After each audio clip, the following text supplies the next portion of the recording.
In the quiet village of St. Mary Mead, a theatre performance turns deadly when a star actor is electrocuted on stage, his prop sword sparking with lethal intent. Was it the ambitious director, craving control? The humiliated technician, hiding a grudge? The glamorous co-star, hungry for the spotlight? Or the unseen stagehand, nursing resentment? Miss Jane Marple, with her sharp eyes and sharper mind, unravels a web of ambition, betrayal, and hidden motives to reveal a killer who turned the stage into a scene of murder. Pause, music swells. Who rigged the fatal act? The truth awaits in the fatal theatre performance. Chapter 1. The curtain rises. The village of St. Mary Mead, with its tidy cottages and winding lanes, was seldom stirred by drama, beyond the gossip at the post office, or the occasional squabble over the church fete. Yet, each autumn, the local theatre troupe transformed the old tithe barn into a stage of dreams, drawing eager crowds from as far as Much Benham and Upper Tilling. This year's production, The Storm's Embrace, promised passion and intrigue, and the air buzzed with anticipation as villagers filed into the barn, their Sunday best brushing against creaking wooden seats. Miss Jane Marple, her silver hair neatly pinned and a woolen shawl draped over her shoulders, settled into the third row, her knitting bag at her feet. Her sharp eyes, undimmed by age, scanned the audience, Mrs. Bantry, flushed with excitement, whispering to her husband, young doctor, Haydock, fidgeting with his programme, and the vicar's wife, Mrs. Price, clutching a fan against the stuffy warmth. The lights dimmed, and a hush fell. The stage, framed by heavy velvet curtains, glowed under Clara Henshaw's expertly rigged lights. Victor Langley, the troupe's charismatic lead, strode forth as Captain Roderick, his naval uniform gleaming, his voice rich with command. Opposite him, Evelyn Marsh, the co-star, radiated as his lover, her auburn curls catching the spotlight. Miss Marple, her needles clicking softly, admired the scene but noted the undercurrents. Arthur Crane, the director, pacing in the wings, his face taut with nerves. Tom Weaver, the stagehand, darting behind a prop table, his movements furtive. The play unfolded, its tale of stormy seas and tangled hearts gripping the audience, until the second act. A thunderclap crafted by Clara's soundboard shook the barn. Captain Roderick raised his prop sword, poised for a dramatic clash. Then came a scream. Raw, piercing, not in the script.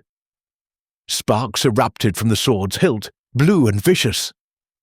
Victor's body jerked, his face contorted in agony, and he crumpled to the stage, lifeless. Gasps rippled through the crowd. Evelyn froze, her eyes wide with horror, as the curtains crashed down. Arthur's voice bellowed for lights, and Tom scrambled from the shadows, his hands trembling. Chaos erupted. Women shrieked, men shouted, and Mrs. Bantry clutched Miss Marple's arm. "Good heavens, Jane! He's dead!"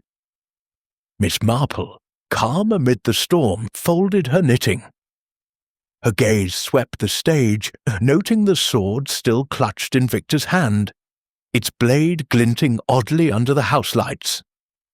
She saw Clara rush to the control booth, her face pale, and Evelyn, still in costume, sink to her knees, sobbing theatrically. Inspector Harrow, summoned from the village station, arrived with 2 constables, his broad frame filling the aisle. "Nobody leaves," he barked, his notebook already open. To Miss Marple, a familiar figure from past village mysteries, he gave a curt nod, permitting her to linger. "You've a knack for seeing things, Miss Marple." "Stay out of the way." As the police cordoned off the stage, Miss Marple's mind turned. An accident, unlikely. The sparks, the precision of Victor's collapse. It spoke of intent. She recalled a long-ago incident in St. Mary Mead, when a faulty lamp had singed a curate's robe, but that was mere negligence. This felt colder, sharper.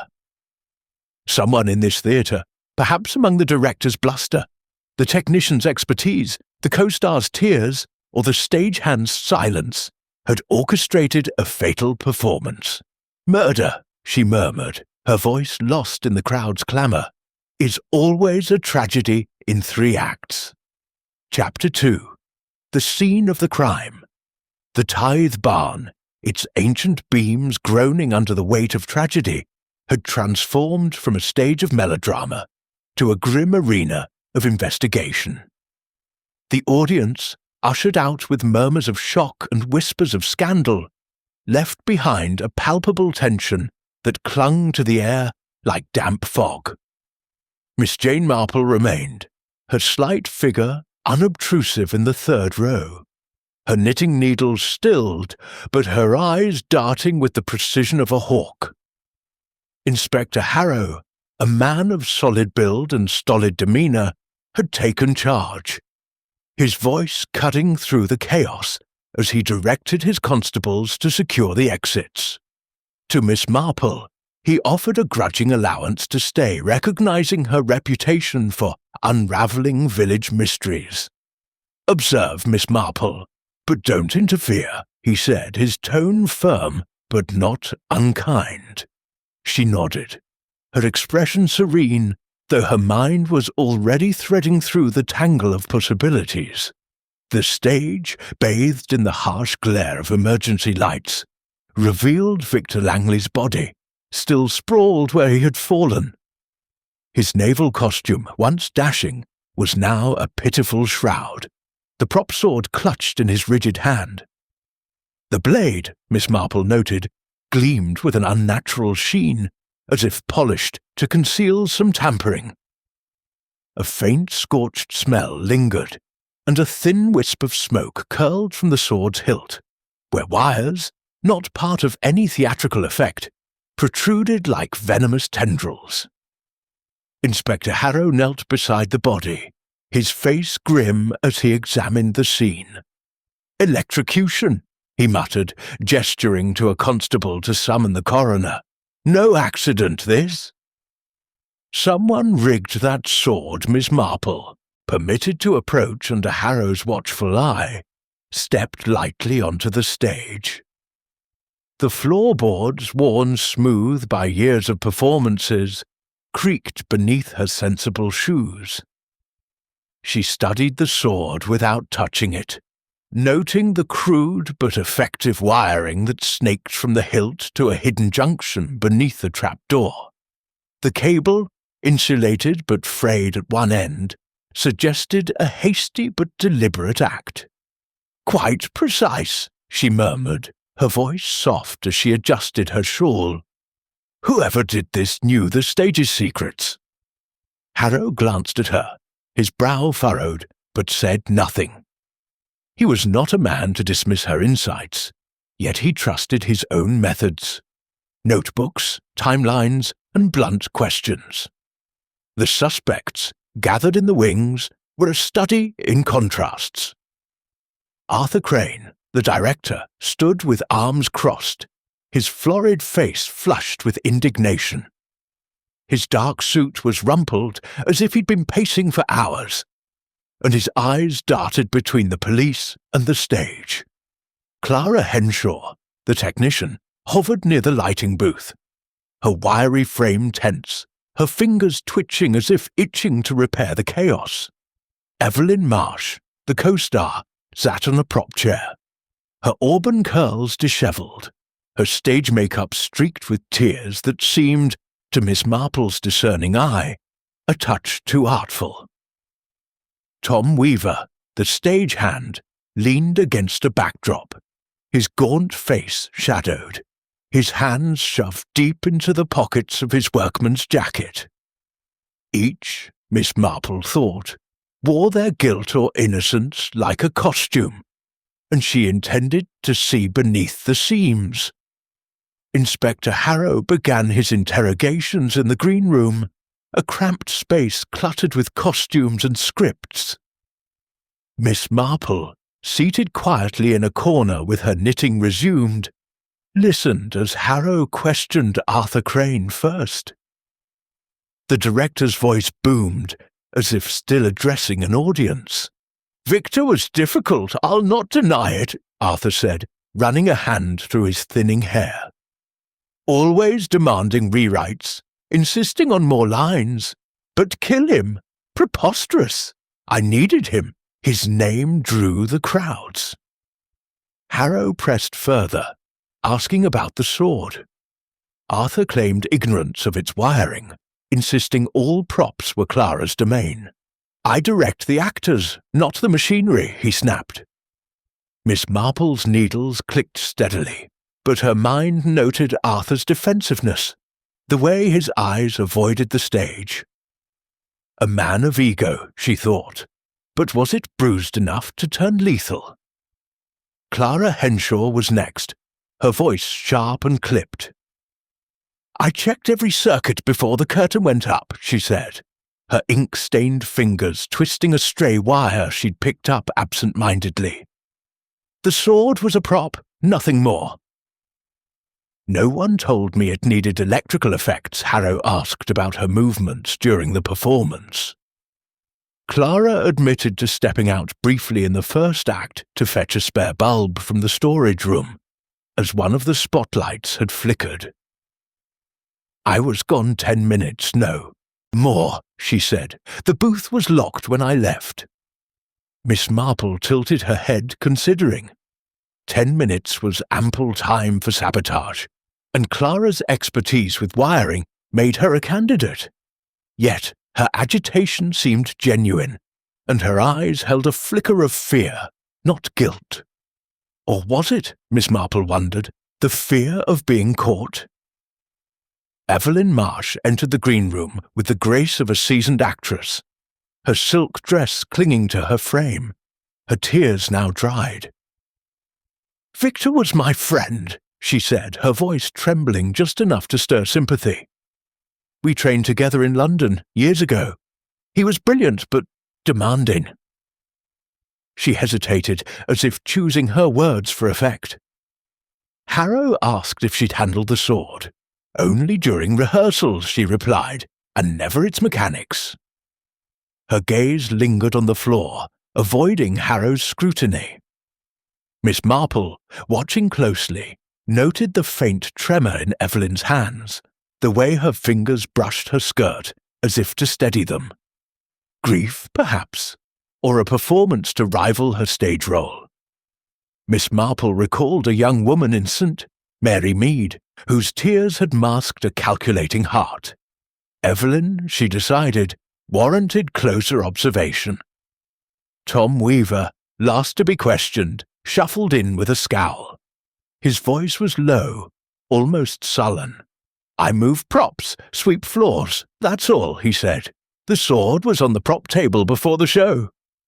"I didn't touch it after Harrow asked about his relationship with Victor." Tom's jaw tightened. "He treated me like a servant." "Barked orders, never a thank you." His hands, rough from labour, clenched in his pockets. Miss Marple's eyes narrowed. Tom's resentment was palpable, but his knowledge of the stage's nooks and crannies made him dangerous. A stagehand she knew, saw everything and was seen by no one. A perfect position for mischief. As the interrogations ended, Miss Marple slipped backstage, her presence unremarkable to the bustling constables. The stage was a labyrinth of ropes, pulleys and trapdoors, each a potential hiding place for evidence. She paused by the prop table, where a discarded script lay open to the second act. A stage direction caught her eye. Captain Roderick raises sword, thunder crashes. No mention of sparks, yet the sword had sparked violently. She knelt, her knees protesting, to inspect the trapdoor beneath Victor's mark. The cable, cleverly concealed, ran to a junction box near the lighting booth. "Not an amateur's work," she murmured. The sabotage required knowledge of both electricity and the theatre's layout, Clara's domain, or perhaps Tom's, given his unseen wanderings. Miss Marple's thoughts drifted to a long-ago incident in St. Mary Mead, when a gardener had rigged a gate to collapse, injuring a rival. The motive then was petty jealousy, but the method was meticulous, much like this. She straightened, her gaze sweeping the wings.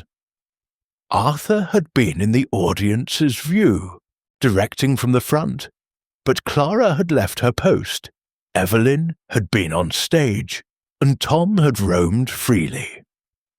Any of them could have accessed the sword during the chaos of the first act. Yet, the precision of the wiring suggested a plan, not a whim. Someone had known Victor would grip the sword at that exact moment, in that exact spot. She approached Inspector Harrow, who was conferring with a constable near the lighting booth. "Might I suggest," she said mildly, examining the junction box.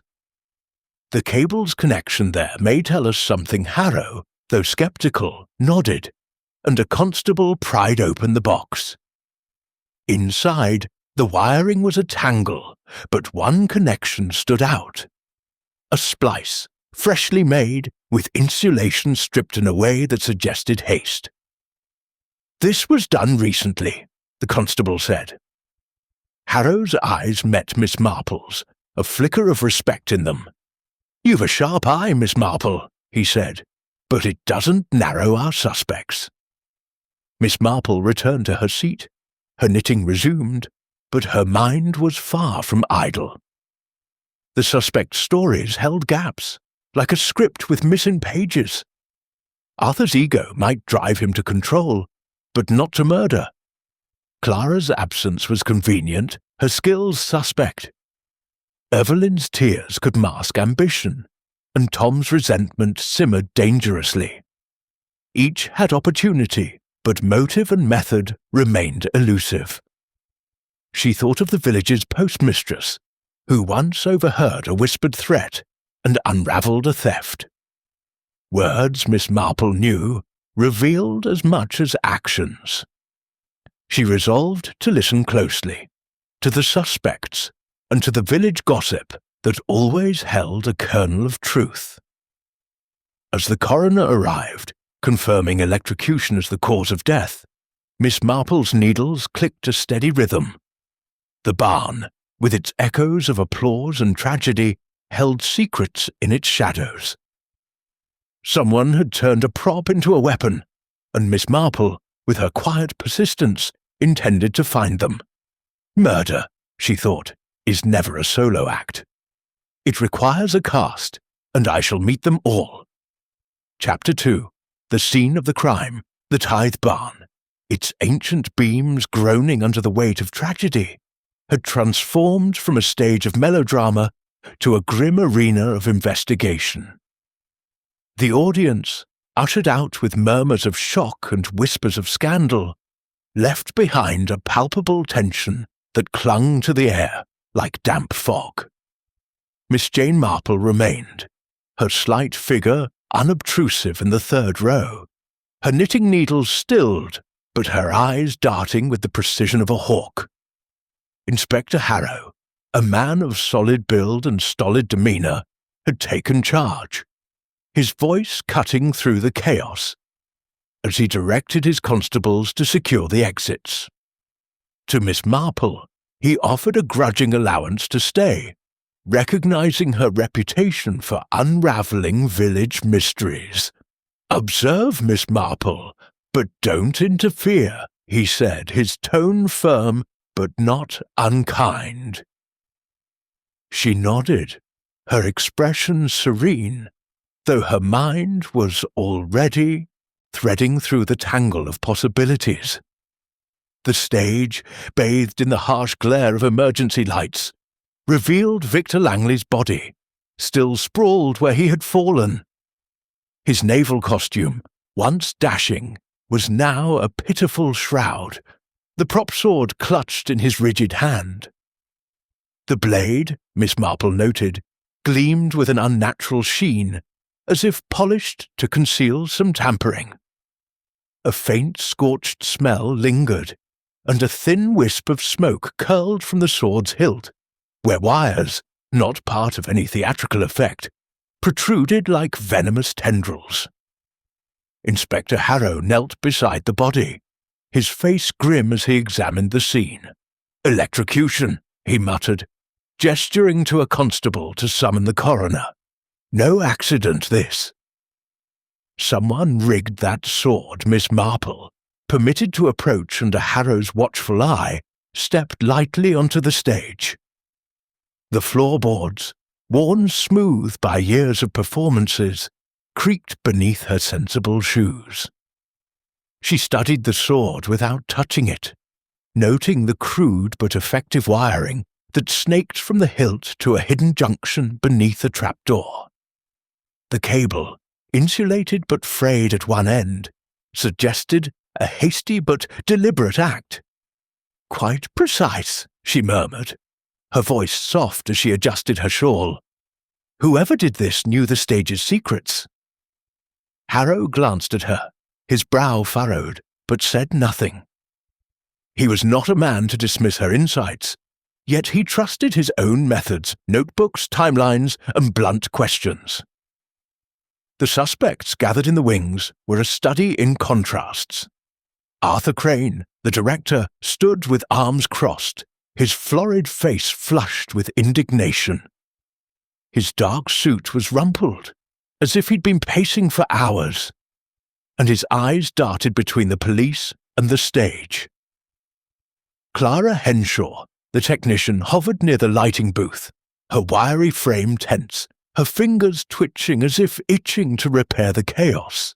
Evelyn Marsh, the co-star, sat on a prop chair, her auburn curls dishevelled, her stage makeup streaked with tears that seemed, to Miss Marple's discerning eye, a touch too artful. Tom Weaver, the stagehand, leaned against a backdrop, his gaunt face shadowed, his hands shoved deep into the pockets of his workman's jacket. Each, Miss Marple thought, wore their guilt or innocence like a costume, and she intended to see beneath the seams. Inspector Harrow began his interrogations in the green room, a cramped space cluttered with costumes and scripts. Miss Marple, seated quietly in a corner with her knitting resumed, listened as Harrow questioned Arthur Crane first. The director's voice boomed, as if still addressing an audience. "Victor was difficult, I'll not deny it," Arthur said, running a hand through his thinning hair. "Always demanding rewrites, insisting on more lines, but kill him. Preposterous. I needed him. His name drew the crowds. Harrow pressed further, asking about the sword. Arthur claimed ignorance of its wiring, insisting all props were Clara's domain. "I direct the actors, not the machinery," he snapped.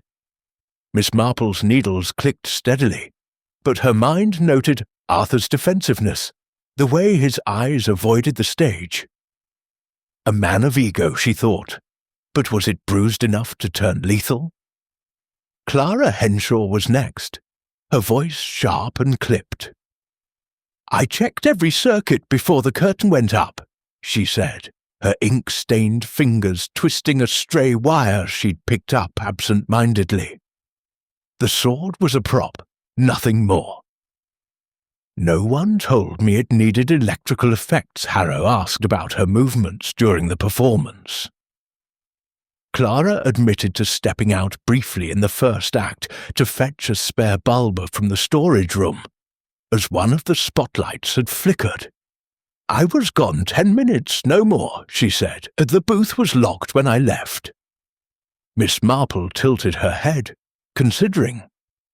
10 minutes was ample time for sabotage, and Clara's expertise with wiring made her a candidate. Yet her agitation seemed genuine, and her eyes held a flicker of fear, not guilt. Or was it, Miss Marple wondered, the fear of being caught? Evelyn Marsh entered the green room with the grace of a seasoned actress, her silk dress clinging to her frame, her tears now dried. "Victor was my friend," she said, her voice trembling just enough to stir sympathy. "We trained together in London, years ago. He was brilliant, but demanding." She hesitated, as if choosing her words for effect. Harrow asked if she'd handled the sword. "Only during rehearsals," she replied, "and never its mechanics." Her gaze lingered on the floor, avoiding Harrow's scrutiny. Miss Marple, watching closely, noted the faint tremor in Evelyn's hands, the way her fingers brushed her skirt, as if to steady them. Grief, perhaps, or a performance to rival her stage role. Miss Marple recalled a young woman in St. Mary Mead, whose tears had masked a calculating heart. Evelyn, she decided, warranted closer observation. Tom Weaver, last to be questioned, shuffled in with a scowl. His voice was low, almost sullen. "I move props, sweep floors, that's all," he said. "The sword was on the prop table before the show." "I didn't touch it," after Harrow asked about his relationship with Victor. Tom's jaw tightened. "He treated me like a servant. Barked orders, never a thank you." His hands, rough from labour, clenched in his pockets. Miss Marple's eyes narrowed. Tom's resentment was palpable, but his knowledge of the stage's nooks and crannies made him dangerous. A stagehand, she knew, saw everything and was seen by no one. A perfect position for mischief. As the interrogations ended, Miss Marple slipped backstage, her presence unremarkable to the bustling constables. The stage was a labyrinth of ropes, pulleys, and trapdoors, each a potential hiding place for evidence. She paused by the prop table, where a discarded script lay open to the second act. A stage direction caught her eye. Captain Roderick raises sword. Thunder crashes. No mention of sparks, yet the sword had sparked violently. She knelt, her knees protesting, to inspect the trapdoor beneath Victor's mark. The cable, cleverly concealed, ran to a junction box near the lighting booth. "Not an amateur's work," she murmured. The sabotage required knowledge of both electricity and the theatre's layout. Clara's domain, or perhaps Tom's, given his unseen wanderings. Miss Marple's thoughts drifted to a long-ago incident in St. Mary Mead, when a gardener had rigged a gate to collapse, injuring a rival. The motive then was petty jealousy, but the method was meticulous, much like this. She straightened, her gaze sweeping the wings. Arthur had been in the audience's view, directing from the front, but Clara had left her post. Evelyn had been on stage, and Tom had roamed freely. Any of them could have accessed the sword during the chaos of the first act. Yet, the precision of the wiring suggested a plan, not a whim. Someone had known Victor would grip the sword at that exact moment, in that exact spot. She approached Inspector Harrow, who was conferring with a constable near the lighting booth. "Might I suggest," she said mildly, "examining the junction box? The cable's connection there may tell us something." Harrow, though sceptical, nodded, and a constable pried open the box. Inside, the wiring was a tangle, but one connection stood out. A splice, freshly made, with insulation stripped in a way that suggested haste. "This was done recently," the constable said. Harrow's eyes met Miss Marple's, a flicker of respect in them. "You've a sharp eye, Miss Marple," he said, "but it doesn't narrow our suspects." Miss Marple returned to her seat. Her knitting resumed, but her mind was far from idle. The suspect's stories held gaps, like a script with missing pages. Arthur's ego might drive him to control, but not to murder. Clara's absence was convenient, her skills suspect. Evelyn's tears could mask ambition, and Tom's resentment simmered dangerously. Each had opportunity, but motive and method remained elusive. She thought of the village's postmistress, who once overheard a whispered threat and unravelled a theft. Words, Miss Marple knew, revealed as much as actions. She resolved to listen closely, to the suspects and to the village gossip that always held a kernel of truth. As the coroner arrived, confirming electrocution as the cause of death, Miss Marple's needles clicked a steady rhythm. The barn, with its echoes of applause and tragedy, held secrets in its shadows. Someone had turned a prop into a weapon, and Miss Marple, with her quiet persistence, intended to find them. Murder, she thought, is never a solo act. It requires a cast, and I shall meet them all. Chapter 3. The Director's Ambition. The morning after Victor Langley's death, St. Mary Mead awoke to a drizzle that cloaked the Easham village in a mournful haze. Miss Jane Marple, seated by her cottage window with a cup of tea, watched raindrops trace paths down the glass, her mind as busy as the knitting needles in her lap. The tragedy at the Tithe Barn had set tongues wagging, and already the village buzzed with theories, each more fanciful than the last. Miss Marple, however, preferred facts to speculation, and her thoughts turned to Arthur Crane, the director whose temper had been as much a feature of the production as the footlights. His ambition, she sensed, was a thread worth pulling. She donned her tweed coat and sturdy boots, her umbrella a shield against the damp, and made her way to the vicarage, where Mrs. Price, ever a fount of local law, was hosting a small gathering. The vicarage parlour, with its chintz curtains and faint scent of lavender, was a haven for gossip, and Miss Marple knew it would yield insights. Over scones and Darjeeling, Mrs. Price recounted Arthur's rise in the St. Mary Mead Players. "He's a man possessed," she said, her eyes gleaming. "Came here 5 years ago, full of dreams about London stages.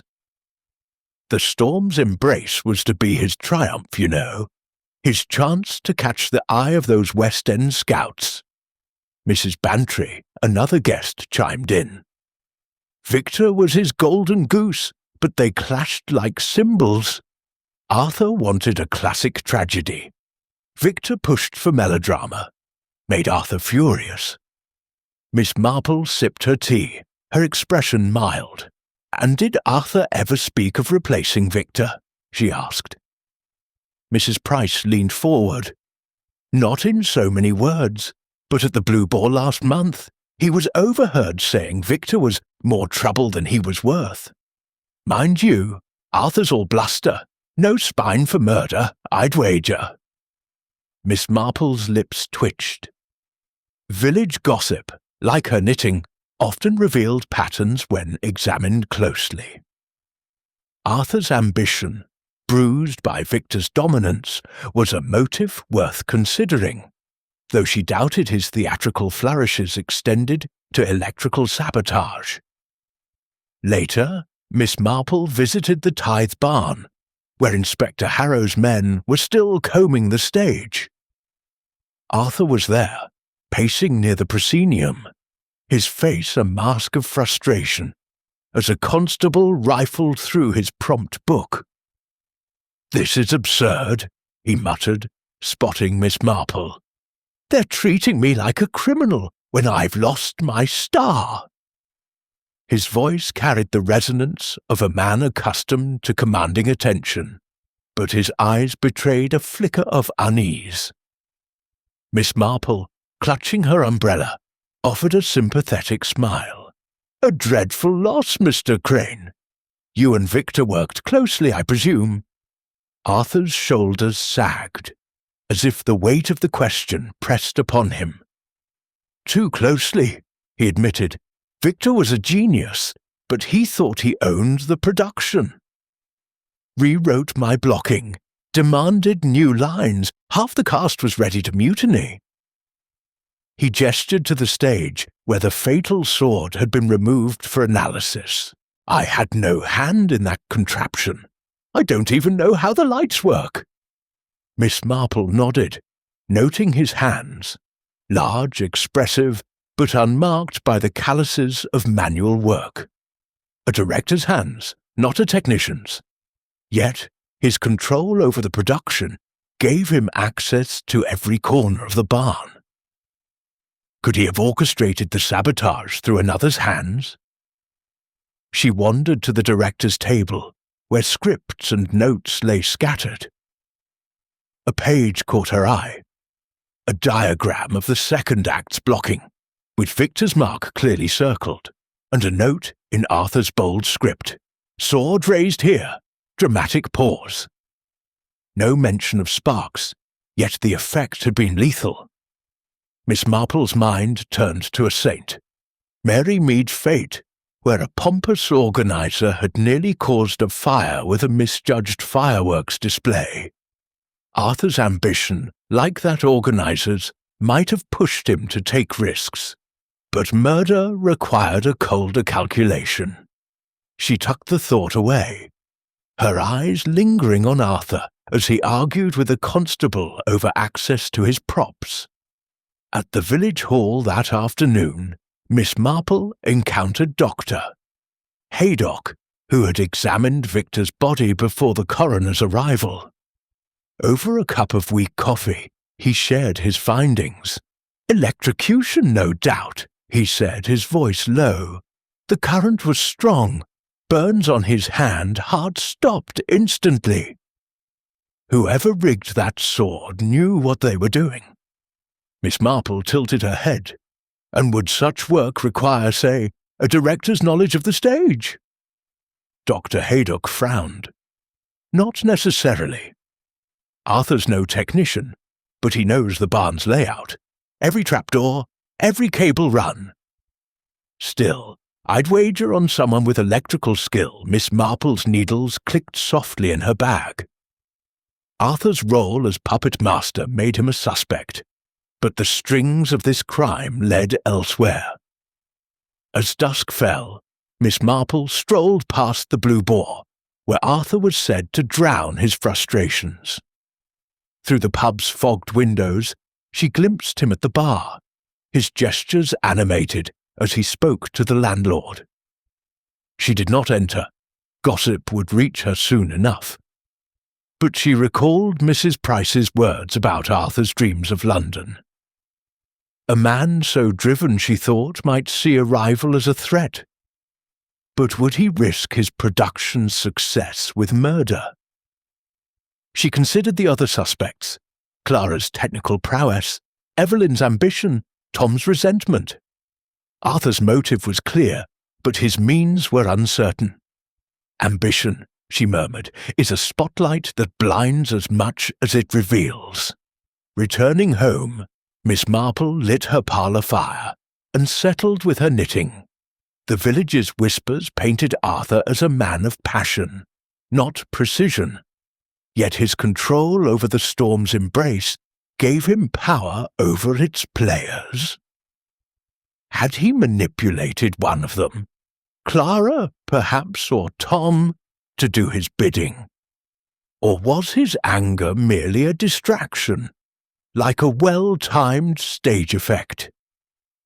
She thought of a saint, Mary Mead Vicar, whose pride had masked a petty theft.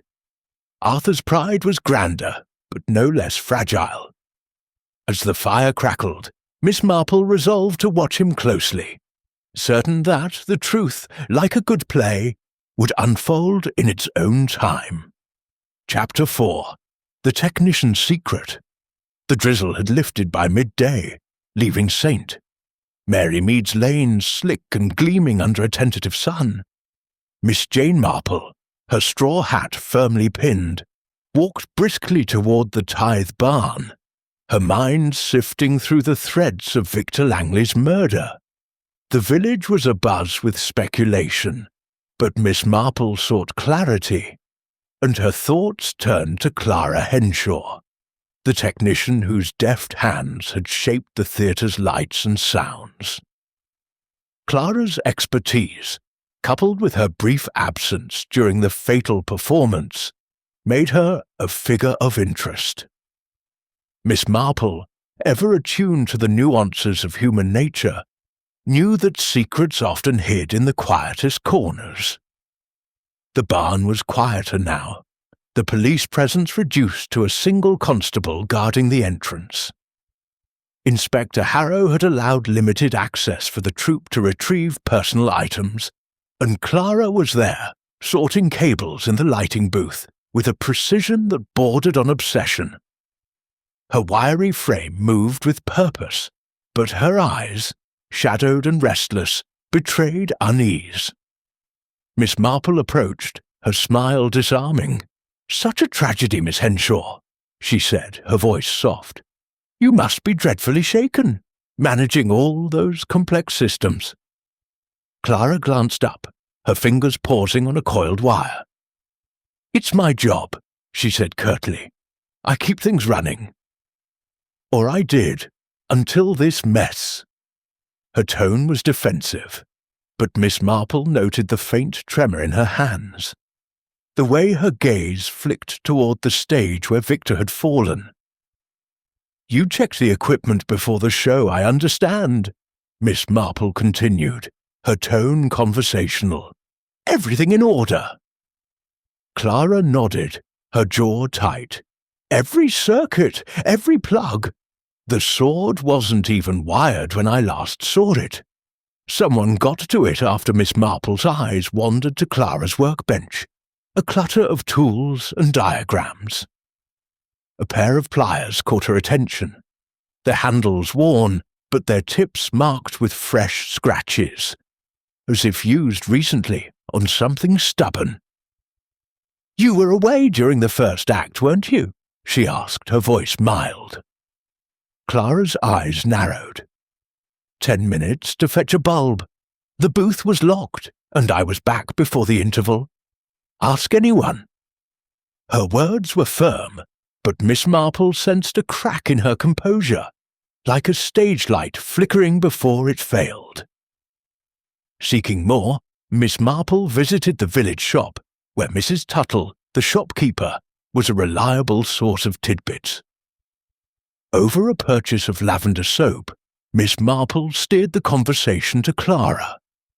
"Poor thing," Mrs. Tuttle said, her voice low. "Clara's always been clever with wires and such, but she's no actress. Years ago, she tried for a part in the Players. Wanted to be on stage, not behind it. Victor was there, even then. Laughed at her audition. Said she was better suited to fixing lights. She never tried again." Miss Marple's lips pursed. Humiliation, she knew, could fester like a hidden wound, and Clara's pride, though quiet, was evident in her meticulous work. Back at her cottage, Miss Marple reviewed her notes, her knitting needles clicking in rhythm with her thoughts. Clara's absence during the first act was a window for sabotage, and her technical skill made her capable of rigging the sword. The scratched pliers suggested recent work, perhaps on the fatal cable. Yet Clara's agitation seemed personal, not calculated. Miss Marple recalled a saint, Mary Mead seamstress, whose quiet resentment of a rival had led to a sabotaged dress, not murder. Was Clara's grudge against Victor deep enough for such a leap? Or was she, perhaps, a tool in another's hands? That evening, Miss Marple attended a parish meeting, where the village's grief over Victor's death mingled with curiosity. She sat beside Mrs. Bantry, who whispered, Clara's been odd since the show." "Saw her at the Blue Boar, staring into her pint like it held answers." Miss Marple nodded, her mind turning to Clara's nervous demeanour. A grudge, a moment of opportunity, and a skill set to match. Clara was a suspect, but not the only one. The stage, Miss Marple thought, was set for a deeper truth, and she would find it, stitch by careful stitch. Chapter 5. The Co-Star's Charm. The sun had dipped below the horizon, casting St. Mary Mead in a soft twilight that softened the edges of its grief.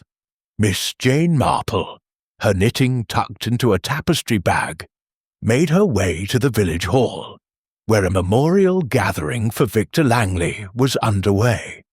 The hall, adorned with faded bunting from a recent fete, hummed with subdued voices as villagers paid their respects.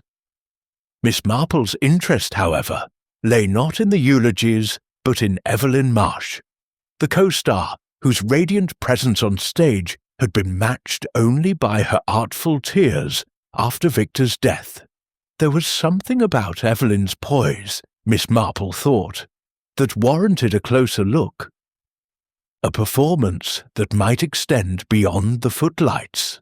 Evelyn stood near a table laden with tea-urns and biscuits, her auburn curls catching the glow of a nearby lamp.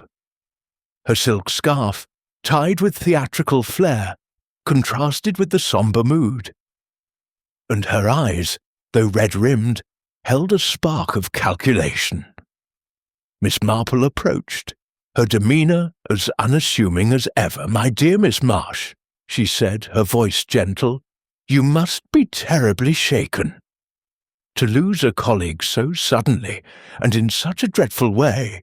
Evelyn's lips trembled, and she pressed a handkerchief to her cheek. "It's unimaginable, Miss Marple. Victor was everything to the play." To me her voice caught, but Miss Marple noted the careful pause, as if the words had been rehearsed. The hall buzzed with villagers, their whispers weaving a tapestry of speculation. Miss Marple, sipping a lukewarm tea, steered the conversation to Evelyn's role. "You and Victor were splendid together," she said. "Such chemistry on stage."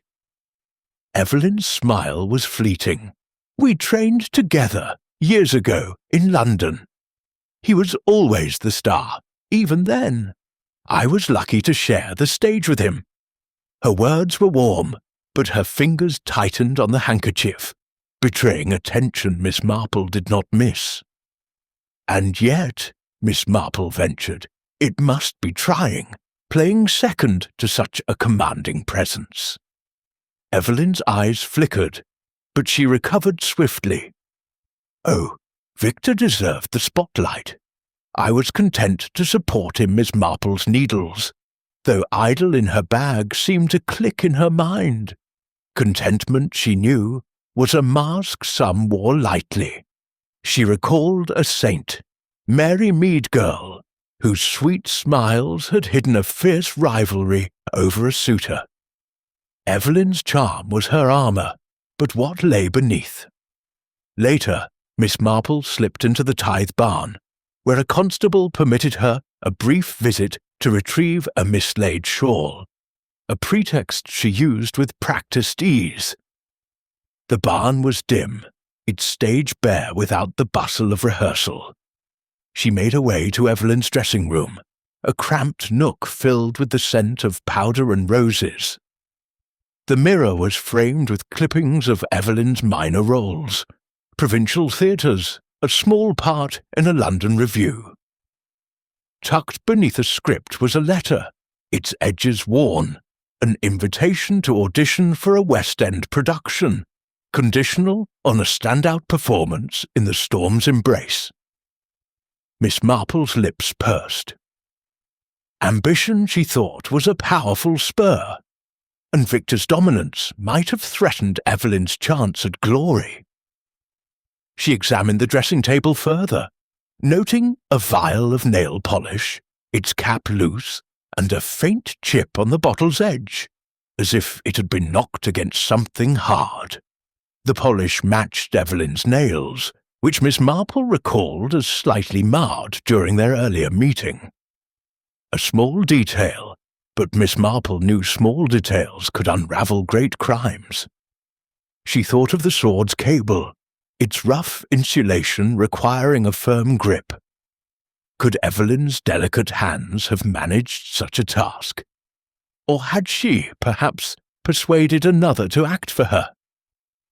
At the Blue Boar that evening, Miss Marple lingered near the bar, where the landlord, Mr. Hobbs, was regaling a patron with tales of the troupe. "That Evelyn," he said, wiping a glass, "always had stars in her eyes. Came in here last week talking about London, how Victor was her ticket to fame. Funny, though, she didn't seem so fond of him when he wasn't around." Miss Marple's ears pricked. "Not fond?" she prompted, her voice mild. Mr. Hobbs shrugged. "Said he was holding her back, always stealing the best lines." Mind you, she laughed it off, but there was an edge to her. Returning to her cottage, Miss Marple lit a fire and settled with her knitting, her mind weaving through the evening's revelations. Evelyn's ambition was clear, her charm a polished act that could sway hearts or conceal them. The audition letter suggested a motive. Victor's death would thrust her into the lead, a chance to shine alone. Yet her hands, untrained in technical work, made her an unlikely saboteur. Had she manipulated another, Tom, with his electrical knowledge, or even Clara, whose skills were unquestioned? Miss Marple recalled a St. Mary Mead actress, whose flirtations had coaxed a favour that led to mischief. Evelyn's tears, she decided, were a scene to be scrutinised, for the truth often hid behind the brightest spotlight. Chapter 6. The Stagehand's Shadow. The morning mist hung low over St. Mary Mead veiling the village in a quiet that seemed to hush even the birds. Miss Jane Marple, her shawl drawn close against the chill, stepped out of her cottage, her thoughts fixed on Tom Weaver, the stagehand whose sullen demeanour and unseen movements had lingered in her mind. Tom was a shadow in the tithe barn, always present yet unnoticed, and Miss Marple knew that those who dwelt in the wings often saw more than they let on. His resentment of Victor Langley, so plainly spoken to Inspector Harrow, was a clue she could not ignore, and she resolved to learn more about the man who moved the props, but rarely the spotlight. Her first stop was the village post office, where Mrs. Wimpole, the postmistress, was sorting letters with a gossip's ear for detail. Miss Marple, purchasing a book of stamps, steered the conversation to Tom. "Poor lad," Mrs. Wimpole said, her pince-nez glinting. "Works hard at the barn, but never a word of thanks from that Victor. I saw Tom last week, delivering parcels here. Looked like he hadn't slept in days. Muttered something about being fed up with fancy actors, ordering him about Miss Marple's eyes twinkled behind her spectacles. Resentment, she knew, could smoulder like a coal, and Tom's quiet nature might hide a spark of malice. Under the guise of delivering a parish newsletter, Miss Marple made her way to Tom's lodgings, a modest room above the blacksmith's forge. Tom was out, but the landlady, Mrs. Carter, was sweeping the doorstep and eager to chat. "Tom's a good tenant," she said, leaning on her broom. "Keeps to himself, always tinkering with bits of wire and such. Says it's a hobby, likes making little gadgets. But he was cross about the play, you know.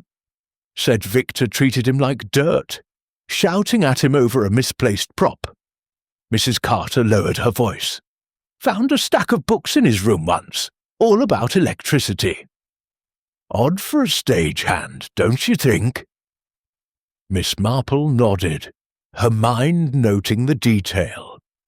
A hobby in wiring, she thought, could easily become a tool for murder.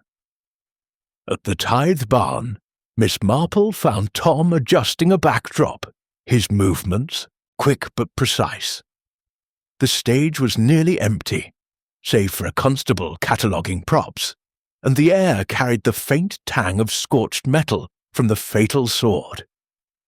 "Good morning, Mr. Shearers and Shirty-Hounds, Weaver," Miss Marple said, her voice as warm as a vicarage tea.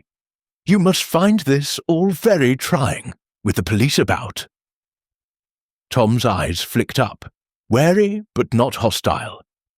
"Just doing my job," he muttered, tightening a rope. "Don't know nothing about that sword." His hands, rough and calloused, moved with a familiarity that suggested more than mere labour. Miss Marple's gaze lingered on them, noting a faint burn mark on his thumb, fresh enough to be recent. "Such a complex stage," she remarked, gesturing to the pulleys and trapdoors. "You must know every inch of it." Tom shrugged, but his shoulders stiffened. "Been here years?" "Know where things go, that's all." Miss Marple smiled, undeterred. "And the props? You handled the sword before the show, I presume?" Tom's jaw tightened. "Set it on the table, like always." Didn't touch it after his voice was flat, but his eyes avoided hers, and Miss Marple sensed a man guarding more than his words. Later she joined Mrs. Bantry for lunch at the manor, where the conversation inevitably turned to the murder. "Tom's an odd one," Mrs. Bantry said, slicing into a cold joint. "Always skulking about, never joins the cast for drinks. I heard he and Victor had a row last month, something about a broken prop. Victor threatened to have him sacked." Miss Marple's needles, resting in her lap, seemed to pause in thought. A threat to one's livelihood, she knew, could kindle a grudge into something darker. She recalled a saint, Mary Mead Carpenter, whose quiet demeanour hid a vengeful streak when crossed. Tom's invisibility, she thought, was both his shield and his weapon. Returning to the barn that afternoon, Miss Marple lingered in the wings, where Tom's toolbox sat open near a stack of flats. Among the hammers and screws, she spied a small notebook, its pages filled with diagrams of circuits and switches. One sketch, roughly drawn, showed a setup eerily similar to the sword's wiring. A low-voltage spark effect, but with annotations suggesting a higher current. "Just a hobby," Tom had said, but Miss Marple's mind turned to the precision of the sabotage. The notebook was no proof, but it was a thread, and she would follow it. As evening fell, Miss Marple sat by her parlour fire, her knitting a steady rhythm. Tom's resentment, his electrical knowledge, and his access to the stage made him a compelling suspect. Yet his sullenness seemed to lack the cunning of a mastermind. Had he acted alone, driven by a grudge, or had someone, Evelyn perhaps with her charm, nudged him toward the act?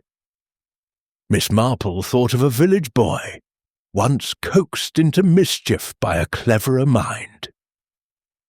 Tom's shadow, she decided, held secrets, and she would step into it to find the truth.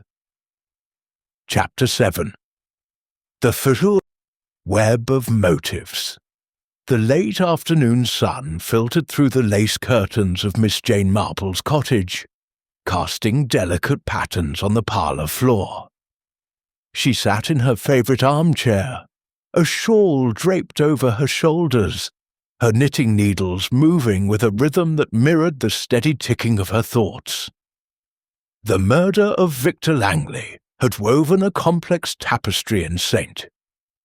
Mary Mead and Miss Marple, with her knack for untangling human nature, was piecing together the threads. Arthur Crane's ambition, Clara Henshaw's wounded pride, Evelyn Marsh's calculated charm, and Tom Weaver's simmering resentment, each offered a motive, yet none stood alone as the definitive key to the crime. The Tithe Barn, with its secrets tucked into trapdoors and cables, demanded a closer look, and Miss Marple knew that motives like stitches required careful alignment to reveal the pattern. She rose, setting aside her knitting, and made her way to the vicarage, where a weekly tea was a magnet for village chatter. The vicarage parlour, with its overstuffed chairs and faint scent of beeswax, was a hub of information, and Miss Marple, armed with a plate of shortbread, settled beside Mrs. Price, whose ear for gossip was as sharp as her own. "The whole village is talking," Mrs. Price said, her eyes bright with intrigue. Some say Arthur was jealous of Victor's fame, others that Clara never forgave him for mocking her. And Evelyn, well, she's too perfect if you ask me. Miss Marple smiled faintly, her mind noting the undercurrents. "And Tom Weaver," she prompted. Mrs. Price leaned closer. "Quiet as a mouse, but I heard he nearly quit last month after Victor berated him in front of the cast. Not a word since, but you know how the quiet ones brood." Miss Marple sipped her tea, her thoughts weaving through the suspects. Arthur's ego was a driving force, but his reliance on Victor's draw suggested he would not risk his production success. Clara's technical skill and old grudge made her capable, but her nervous demeanour hinted at fear rather than guilt. Evelyn's ambition, underscored by that West End audition letter, was potent, yet her delicate hands seemed ill-suited to wiring. Tom's resentment and electrical knowledge were compelling, but his sullenness lacked the spark of initiative. Each had opportunity. The chaotic first act with its flurry of movement provided ample cover, but the method required precision. Miss Marple recalled a saint, Mary Mead Baker, whose quiet grudge led to a poisoned loaf, not through his own hands, but through a manipulated apprentice. Could one suspect have guided another? Determined to test her thoughts, Miss Marple visited the Tithe Barn, where Inspector Harrow was overseeing the removal of the junction box for analysis. The barn, stripped of its theatrical magic, felt hollow, its beams creaking under the weight of recent events. Harrow, his notebook in hand, greeted her with a nod. "Still poking? About Miss Marple?" he said, not unkindly. "We've found traces of solder on the cable. Recent work, not part of the original setup." Miss Marple's eyes brightened.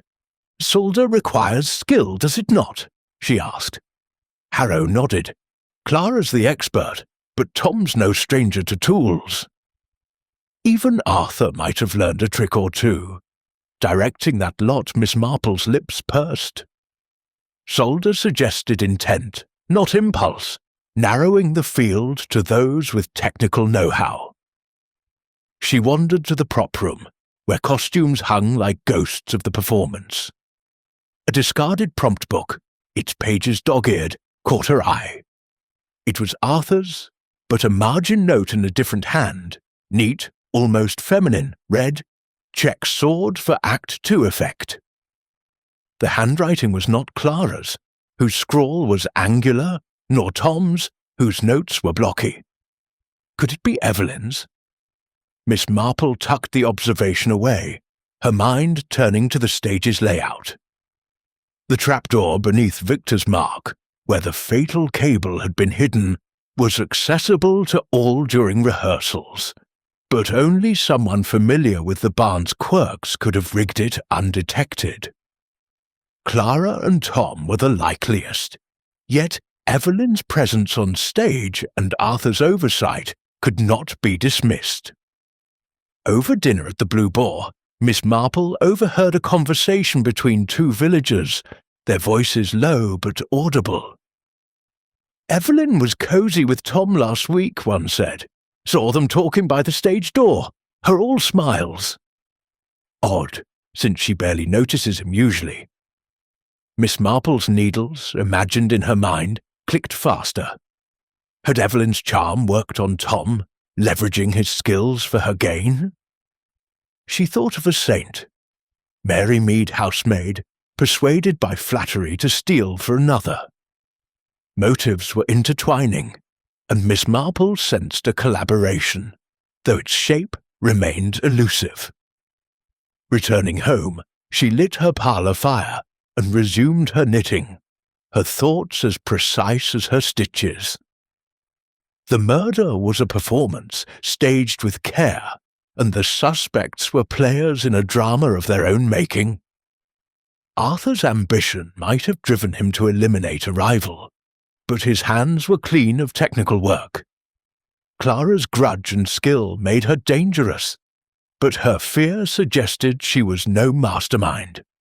Evelyn's ambition burned brightest, yet her means were unclear. Tom, with his knowledge and resentment, was a tool waiting to be wielded. The solder, the hidden cable, the margin note, all pointed to a plan, not a passion. Miss Marple's eyes narrowed. "The truth," she murmured, "is in the shadows of their motives, and I shall find it, one thread at a time." Chapter 8. A clue in the script. The morning air in St. Mary Mead carried a crispness that hinted at autumn's approach, and Miss Jane Marple, wrapped in a woolen cardigan, sat at her breakfast table with a pot of tea and a copy of the Storm's Embrace script, borrowed from the vicarage's lending library. Her eyes, sharp behind her spectacles, scanned the pages, seeking the subtle cues that often lay hidden in words, much like the truths concealed in human hearts. The murder of Victor Langley was a puzzle of precision, and Miss Marple suspected the script itself might hold a key, not in its dialogue, but in the directions that shaped the fatal performance. Her knitting lay idle, her mind stitching together the fragments of the case. The script, a mimeographed sheaf with smudged ink, detailed the melodrama's stormy scenes. Miss Marple turned to the second act, where Victor, as Captain Roderick, had met his end. The stage direction read, "Roderick raises sword, thunder crashes, lights flicker."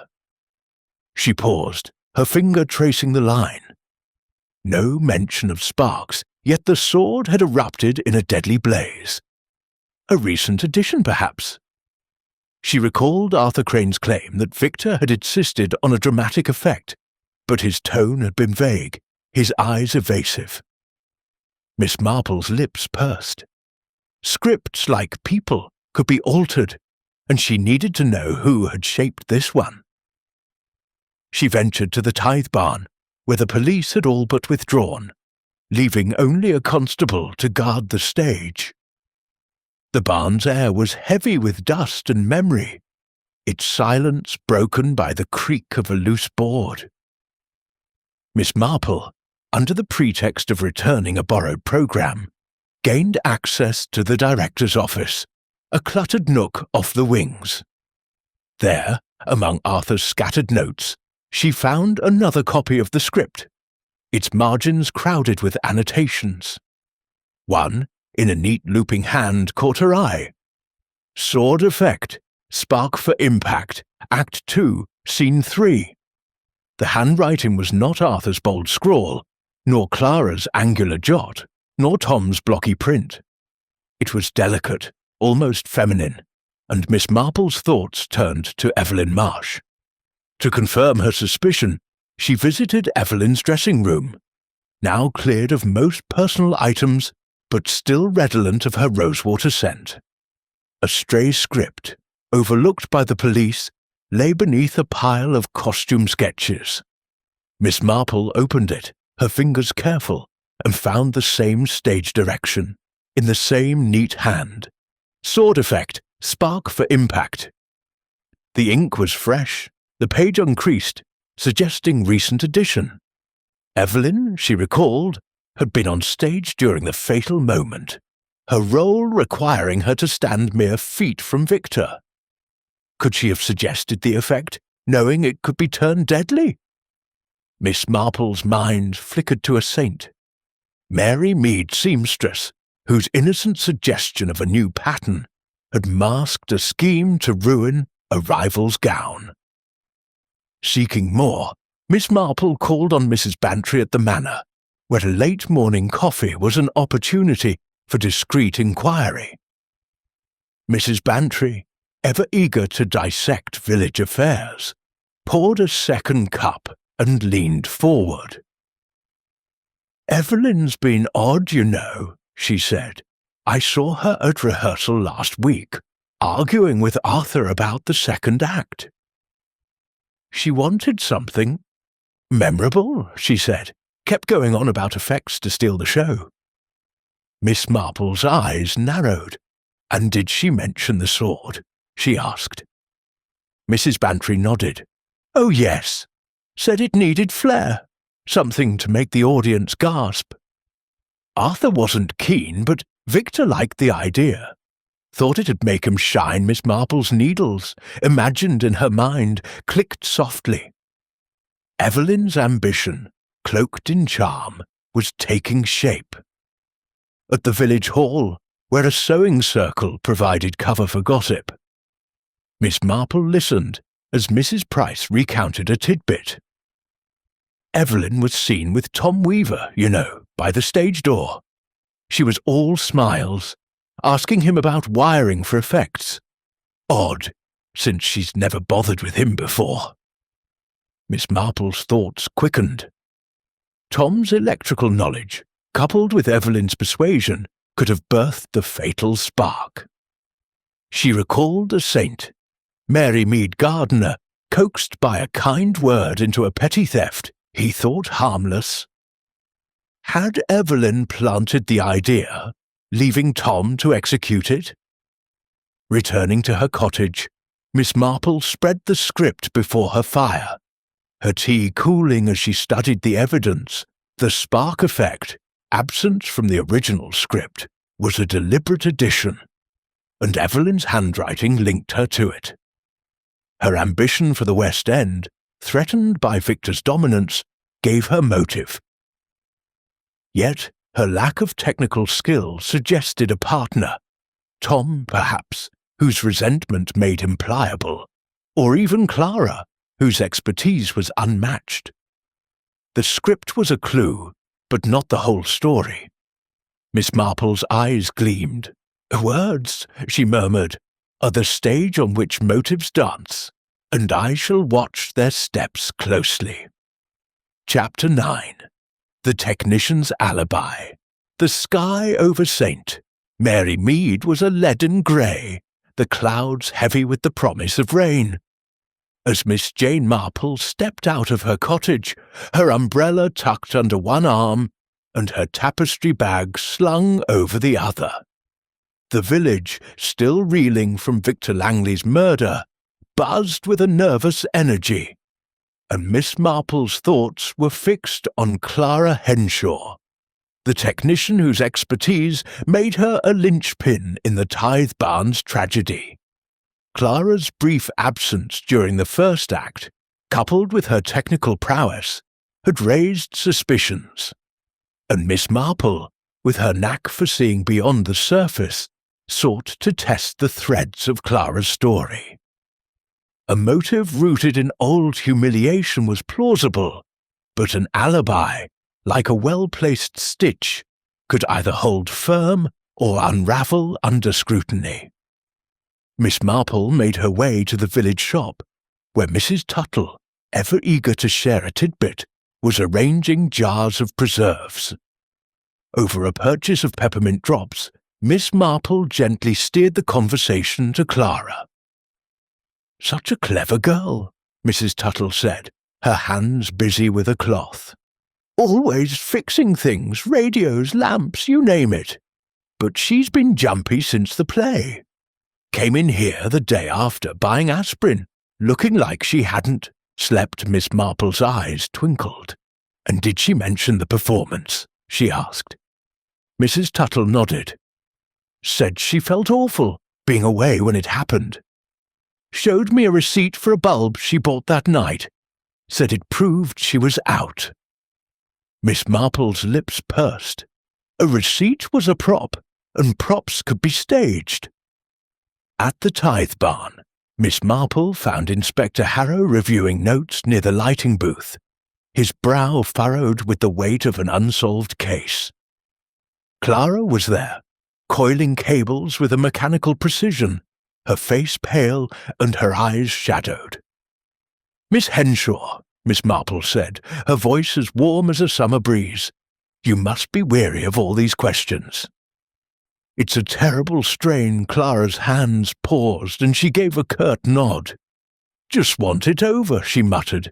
"I told the inspector I was at the hardware shop fetching a bulb. Got the receipt to prove it." She fished a crumpled slip from her pocket and handed it to Harrow, who passed it to Miss Marple with a sceptical glance. The receipt, from Grayson's Hardware in Upper Tilling, was time-stamped at 7:42 p.m. on the night of the performance during the first act. Miss Marple's mind ticked like a metronome. The shop was a 10-minute walk from the barn, and the first act had run from 7:30 to 8:15. Clara's absence, she claimed, was 10 minutes, but the timing allowed for more. "Grayson stays open late, I believe?" Miss Marple asked, her tone mild. Clara nodded. "Till 8. I was back before the interval," Harrow grunted, unconvinced. "Plenty of time to slip backstage," he said. Clara's eyes flashed. "I locked the booth." No one got in. Miss Marple, under the guise of adjusting her shawl, wandered to the lighting booth. The lock was a simple latch, easily opened with a hairpin, a trick she'd seen a saint, Mary Mead maid use to access a forbidden pantry. She noted the booth's proximity to the stage trapdoor, where the fatal cable had been hidden. Clara's workbench nearby held tools, screwdrivers, wire cutters, and the scratched pliers she'd noticed before.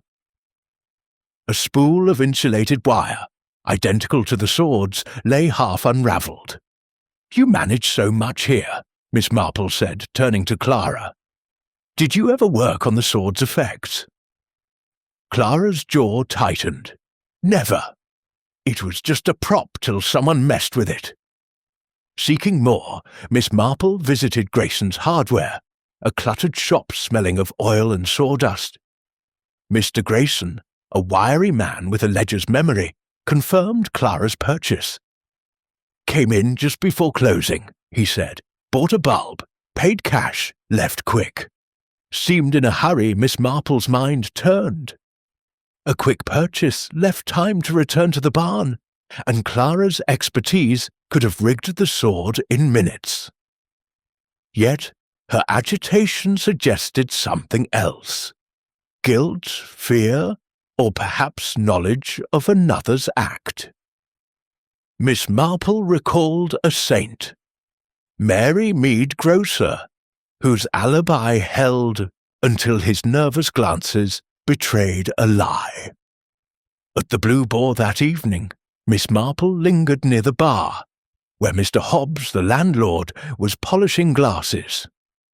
"Clara was in here last night," he said, unprompted. "Looked rattled.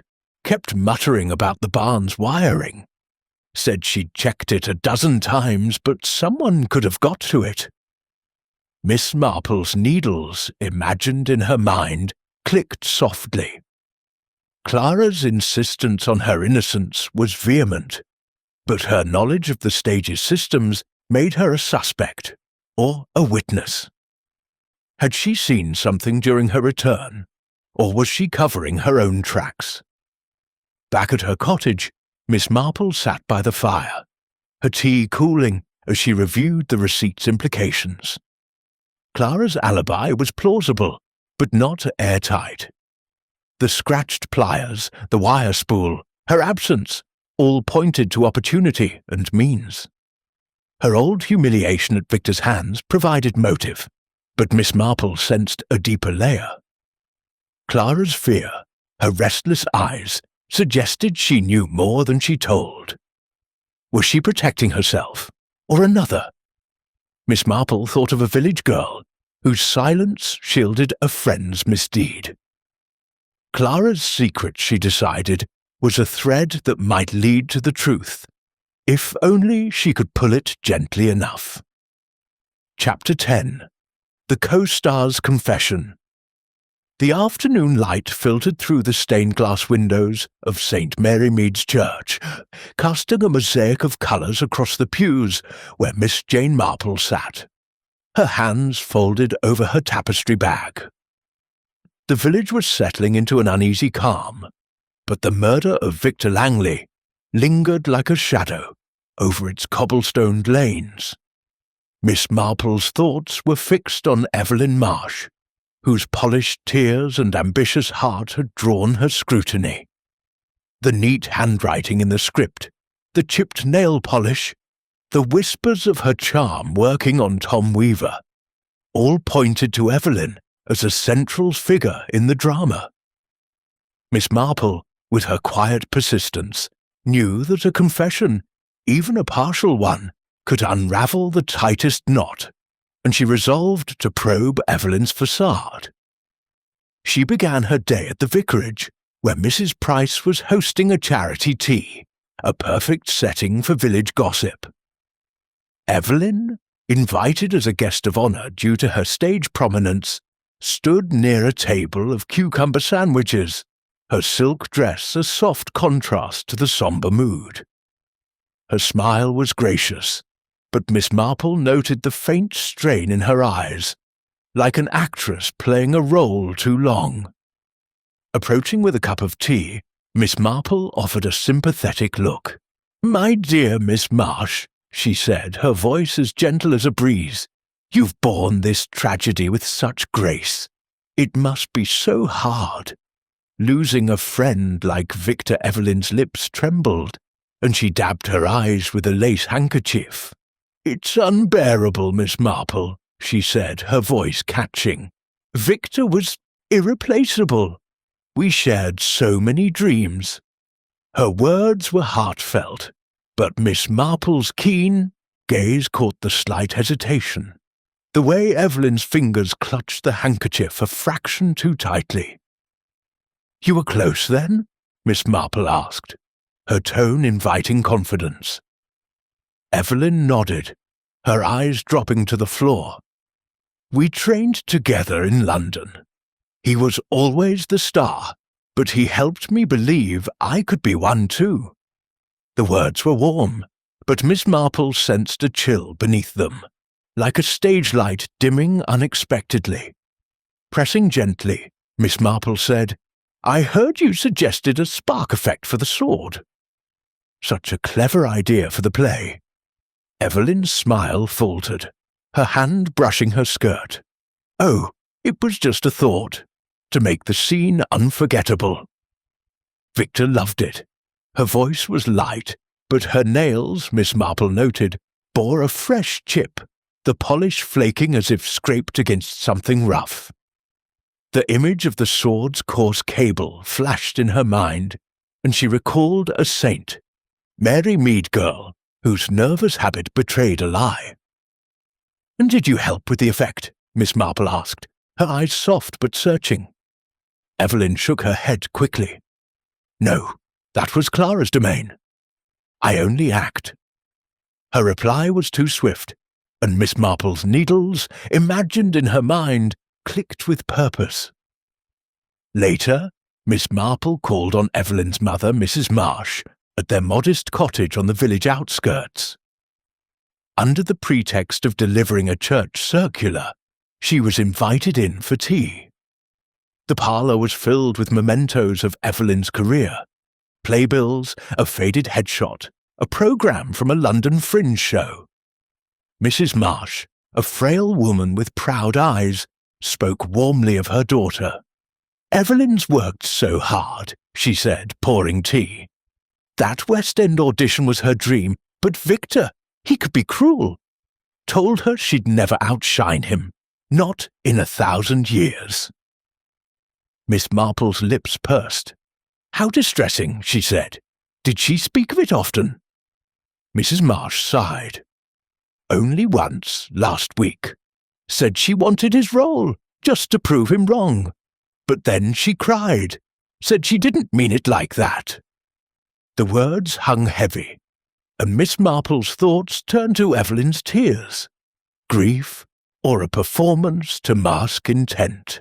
At the Tithe Barn, Inspector Harrow was re-examining the stage, his patience thinning as leads dwindled. Miss Marple, permitted to linger as an observer, mentioned the chipped nail polish. Harrow, intrigued, had ordered a forensic test on the sword's cable. The results delivered that afternoon were telling.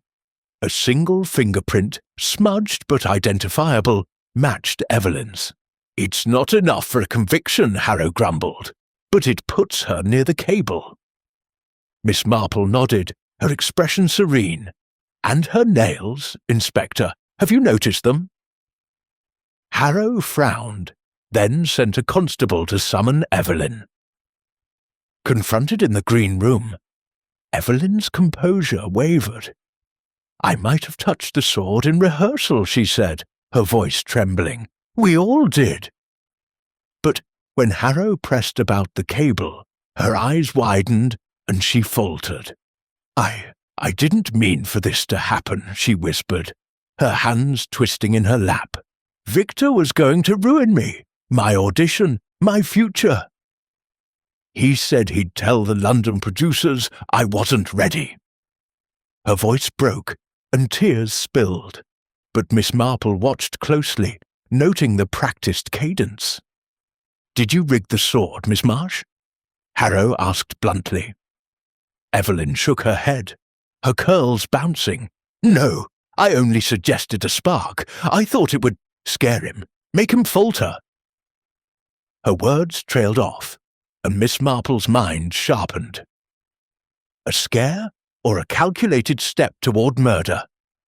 Miss Marple recalled a saint, Mary Mead widow, whose tearful confession of a prank hid a darker intent. Evelyn's admission was a crack in her facade, but not the full truth. The fingerprint, the chipped polish, her ambition, all pointed to her involvement, but the technical skill suggested another's hand. Had she enlisted Tom, whose electrical knowledge was evident, or Clara, whose expertise was unmatched? Miss Marple's eyes gleamed. "Confessions," she murmured to herself, "are like half-finished scenes." The truth lies in what's left unsaid, Chapter 11. The stagehand's slip. The evening chill had settled over Saint. Mary Mead, wrapping the village in a quiet that seemed to amplify the whispers of its recent tragedy. Miss Jane Marple, her shawl drawn tightly against the damp, sat by her parlour fire, her knitting needles moving with a steady rhythm that belied the whirl of her thoughts. Evelyn Marsh's partial confession had cast a new light on the murder of Victor Langley, but the fingerprint and chipped nail polish were threads that needed tying.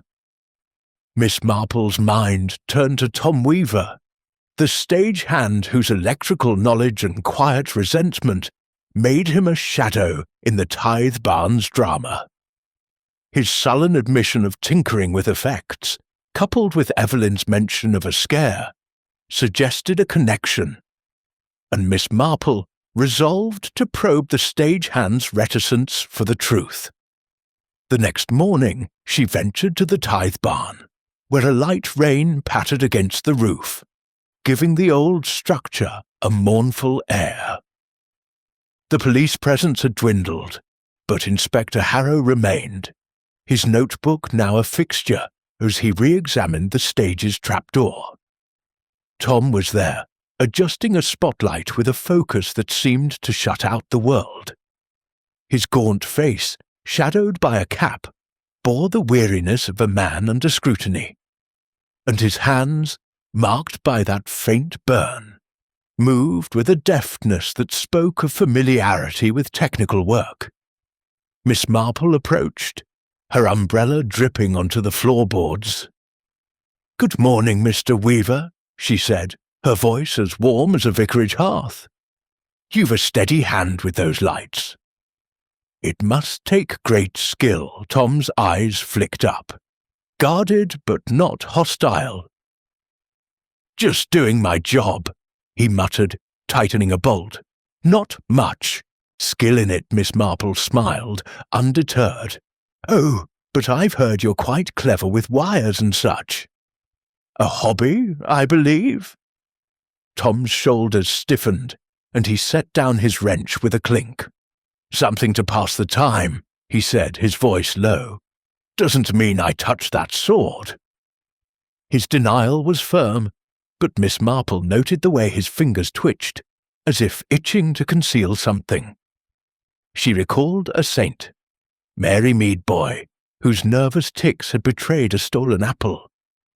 Small signs, she knew, could lead to larger truths. Seeking more, Miss Marple revisited Tom's lodgings under the pretext of delivering a parish knitting pattern for Mrs. Carter, the landlady.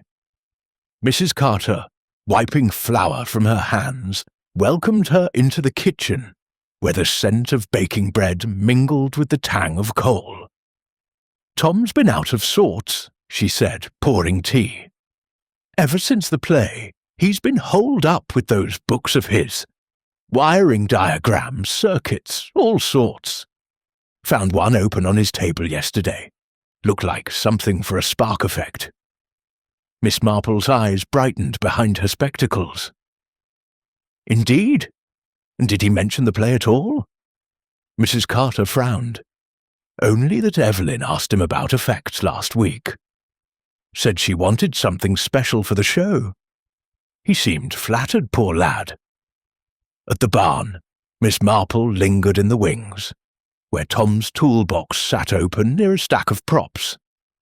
The notebook she'd glimpsed before was there, its pages filled with sketches of circuits.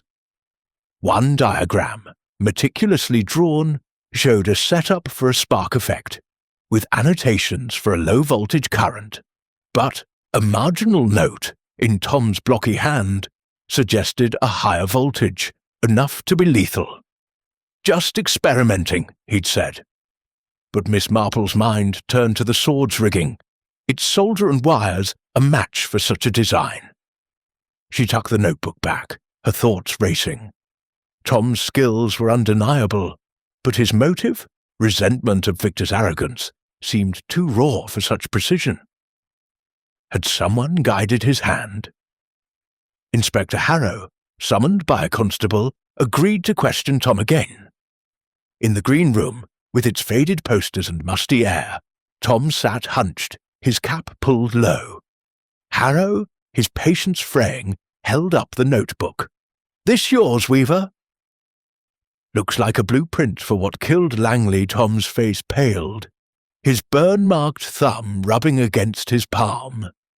"I draw things, that's all," he said. "Never used it." "Never touched the sword." Harrow leaned forward. "But you knew how, didn't you?" "And Evelyn Marsh, she talked to you about wiring, didn't she?" Tom's eyes darted to the floor, and Miss Marple, seated quietly in a corner, watched his discomfort grow. "Evelyn, she asked about effects," Tom admitted, his voice barely audible. "Said it was for her audition to make the show stand out. Wanted a spark, something dramatic. I told her how it could work, but I didn't do it." His words tumbled out, and Miss Marple's needles, imagined in her mind, clicked faster. Evelyn's charm, she thought, had found a willing tool in Tom's resentment. She recalled a saint, Mary Mead Gardiner, persuaded by flattery to rig a trap he thought harmless. Had Tom been a pawn, or had his grudge turned him willing? Harrow pressed further. You were backstage all night, Weaver. You had access to the sword, the cables, everything. Tom's jaw clenched. I set the props, that's it. If someone messed with the sword, it wasn't me. But his voice cracked, and Miss Marple noted the sweat on his brow. His slip, admitting Evelyn's request, tied him to her ambition, but the lethal precision suggested more than a casual suggestion. Miss Marple leaned forward, her voice soft. Mr. Weaver, did Miss Marsh ask you to prepare anything specific for the sword? Tom's eyes met hers, and for a moment panic flickered. She just asked questions, he stammered. I didn't think it had come to this. Returning to her cottage, Miss Marple lit her fire and settled with her knitting, the notebook's diagram vivid in her mind. Tom's skills, his resentment, and Evelyn's influence formed a dangerous knot, but the truth remained elusive. Had Tom acted on Evelyn's prompting, or had he merely provided the knowledge she used? The burn on his thumb, the diagram's lethal annotations, both pointed to his involvement, yet his fear suggested he was no mastermind. Miss Marple's eyes gleamed. The stagehand's shadow, she murmured, hides another's light, and I shall find who cast it. Chapter 12. The Final Act. The Tithe Barn, bathed in the pale glow of a late afternoon sun, stood as a silent witness to the tragedy that had shaken St. Mary Mead. Miss Jane Marple, her shawl neatly folded over her arm, entered the barn with a quiet resolve, her mind a tapestry of clues woven from the past day's revelations. The murder of Victor Langley was no longer a mystery of shadows, but a drama nearing its climax. And she had requested Inspector Harrow to gather the suspects, Arthur Crane, Clara Henshaw, Evelyn Marsh, and Tom Weaver, for a final reckoning. The barn's air was heavy with anticipation, its creaking beams echoing the tension of the moment. Miss Marple, her eyes sharp behind her spectacles, knew the truth, like a well-staged play, required a careful unveiling. The suspects assembled on the stage, their faces a study in unease. Arthur stood rigid, his director's poise fraying at the edges. Clara fidgeted with a stray wire, her eyes darting nervously. Evelyn sat with studied grace, her auburn curls catching the light, though her hands betrayed a faint tremor. Tom slouched against a prop table, his cap pulled low, his burn-marked thumb hidden in his pocket. Inspector Harrow, his notebook tucked away, stood beside Miss Marple, his skepticism tempered by a grudging respect for her insight. Miss Marple has something to say, he announced, his voice gruff. Let's hear her out. Miss Marple stepped forward, her voice as calm as a vicarage tea. Victor Langley's death, she began, was no accident, but a performance crafted with cruel precision. The sword, wired to deliver a lethal current, was the instrument of murder, but the true weapon was ambition, a desire to seize the spotlight at any cost. Her gaze swept the suspects, lingering on each face. Each of you had reason to resent Victor. Mr. Crane, your vision for the storm's embrace was overshadowed by his demands. Miss Henshaw, his mockery of your ambitions left a wound that lingered. Mr. Weaver, his arrogance made your work invisible. And Miss Marsh, your dreams of London were threatened by his dominance. Arthur shifted, his face reddening. I needed Victor alive for the show's success, he protested. Clara's eyes narrowed. I was at the shop when it happened. My receipt proves it. Tom muttered, I didn't touch the sword. while Evelyn's voice trembled. "I cared for Victor, I swear." Miss Marple raised a hand, her expression serene. "Motives are many, but only one of you turned resentment into murder. The clue lies in the script, and in the hands that altered it." She produced the annotated script, its neat handwriting unmistakable. "This stage direction, calling for a spark effect, was added recently, in Miss Marsh's hand. You suggested it, didn't you, Miss Marsh, to make the scene unforgettable?" Evelyn's lips parted, but she nodded faintly. "It was just an idea, for drama," she whispered. Miss Marple continued, her voice unwavering, but the spark was no mere effect. It was rigged with a lethal current, requiring skill beyond your own. You knew the stage's secrets, but not the wiring. For that, you needed help. Her gaze turned to Tom. "Mr. Weaver, your notebook held a diagram for a spark effect, but with notes for a higher voltage, lethal in fact. You admitted Miss Marsh asked you about wiring, claiming it was for her audition. You were flattered, weren't you, by her attention?" Tom's face paled, his hands clenching. "I only told her how it could work," he stammered. "I didn't do it." Miss Marple's eyes softened, but her tone was firm. "You didn't need to. You gave her the knowledge, and she used it." She turned to Evelyn, whose composure was crumbling. "Miss Marsh, your ambition burned brightly. Victor's threat to ruin your London audition was a blow you couldn't bear. You suggested the spark, knowing it could be turned deadly. You slipped backstage during the first act when Clara was away and Tom was distracted with props. Your fingerprint on the cable, your chipped nail polish, they tell the story. You rigged the sword, using Tom's diagram and Clara's tools, to ensure Victor would fall." Evelyn's eyes widened, her hands twisting in her lap. "No," she cried, "I only meant to scare him, to make him falter on stage." "I didn't know it would kill him." Her voice broke, tears streaming, but Miss Marple's gaze was unflinching. "You knew the risk," she said quietly. "You handled the cable, stripped its insulation, and connected it to a live current. The stage was your weapon, and ambition your motive." She gestured to the trapdoor, where the cable had been hidden. "You stood there, watching him raise the sword, knowing what would happen." Clara gasped, her hand flying to her mouth. Arthur's face was ashen, and Tom stared at the floor, his shoulders slumped. Harrow stepped forward, his voice steady. "Miss Marsh, you're under arrest for the murder of Victor Langley."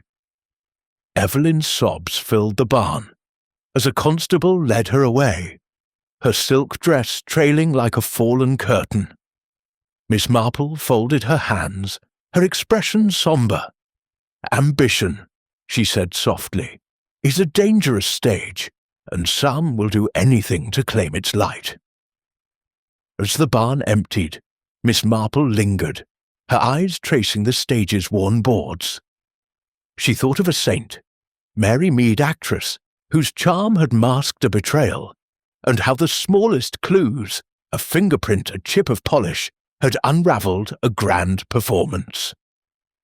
Returning to her cottage, she lit her fire and resumed her knitting, the rhythm soothing her mind. The truth had been revealed, but the cost, as always, was a heavy one. "The final act," she murmured, "is never the end, but a beginning for those left behind."